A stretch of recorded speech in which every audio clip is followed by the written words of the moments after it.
Menendez brothers Reddit discussions.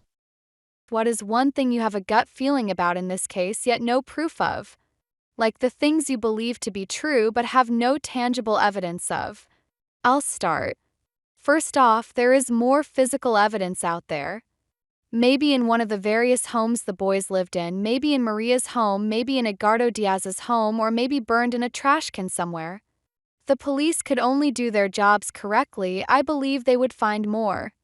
Letters, photos, tape recordings, videos, diaries. I find it very hard to believe that what was given into evidence at trial was all of it.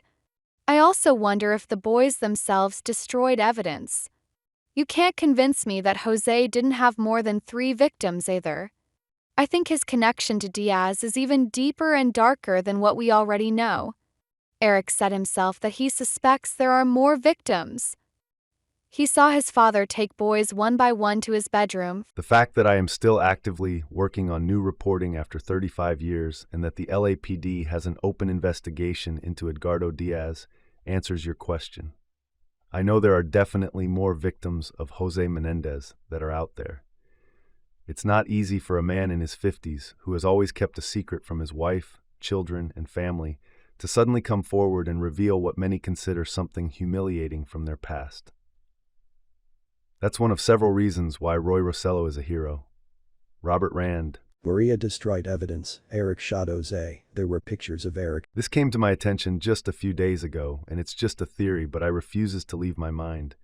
And that is that Eric was the one who shot Jose. Why did he change his pants and Lyle only his shoes? Why was there so much blood on Eric? Why does Lyle not remember shooting Jose up close? Lyle did not want Jose dead. Eric did and admitted so in the second trial. So it's just an interesting thing to think about. I do have a feeling sometimes that Eric was the one who actually did the fatal shots BC with what they have said in the trial. Eric's clothes were covered with more blood than Lyle's, this explaining that in fact he was the one who was closer and maybe Lyle said that he did it because he wanted to protect him.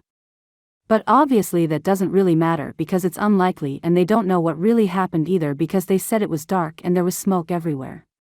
Edit, and by absurd if it is true, I think it is understandable that he would be the one who did this. His abuse lasted much longer and compared to Lyle he never had time to forget or heal from the horrors of his father, because for him they never stopped. Just to clarify, I don't feel less empathy for Lyle just because he was less abused, and I feel the same for both of them and for anyone who has been through this. Even if it happened for a day. I just don't understand why Eric would let Lyle take the blame for that. It's just too much. Would he really allow Lyle get the gas chamber for him? Imagine if Lyle got convicted and sentenced to death and Eric didn't.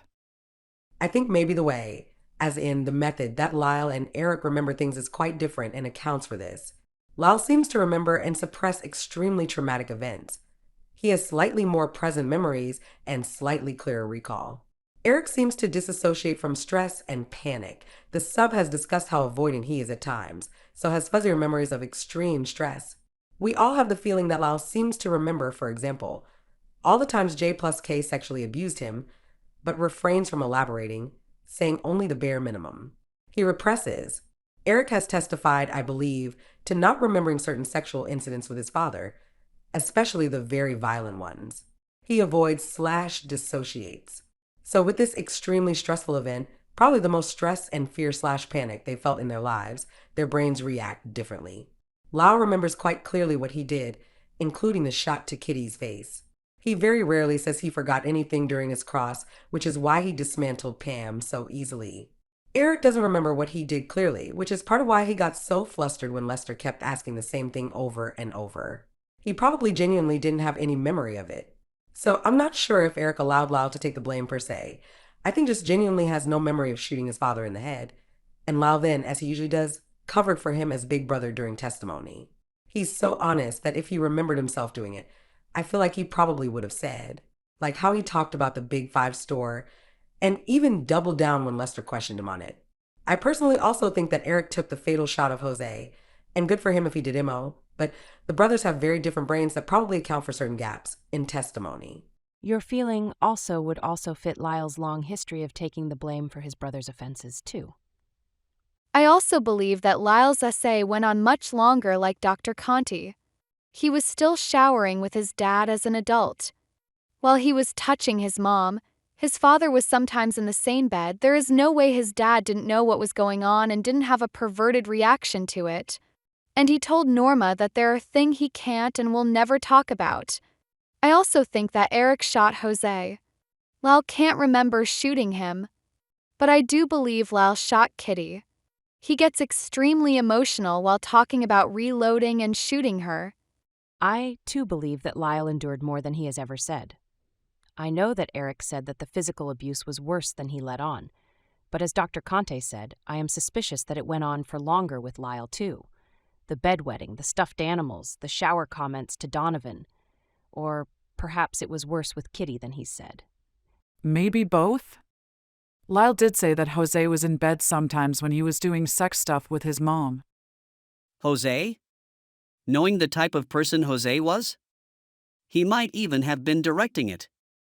There's more to the showers and bath.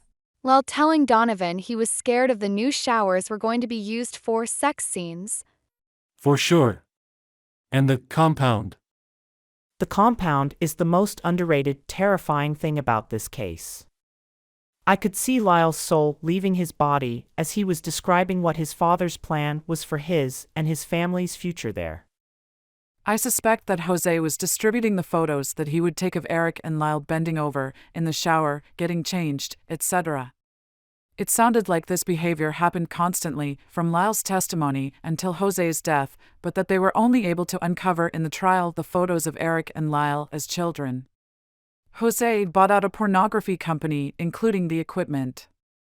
Mary Rodriguez testified to finding boxes of homosexual pornography in Jose's master suite and in the home library. Donovan on tape said that Lyle feared the new bathtub in Calabasas because it was supposed to be used for sex scenes.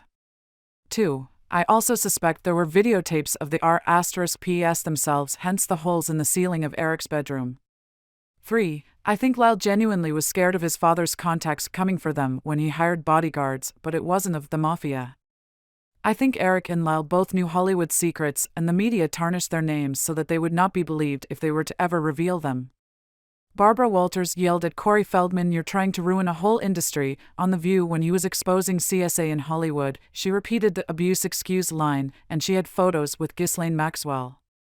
Agree with you about the CSAM. There's no way those few photos were the only ones. The sex scenes comment haunts me. It's worded in such an odd way. It implies the filming of intimate situations. The thing with the safe furthers my suspicions. I believe that Jose took many more photos than those we know of, and possibly videos, too. I'm inclined to believe that some were destroyed by the brothers themselves, and some were taken by Maria.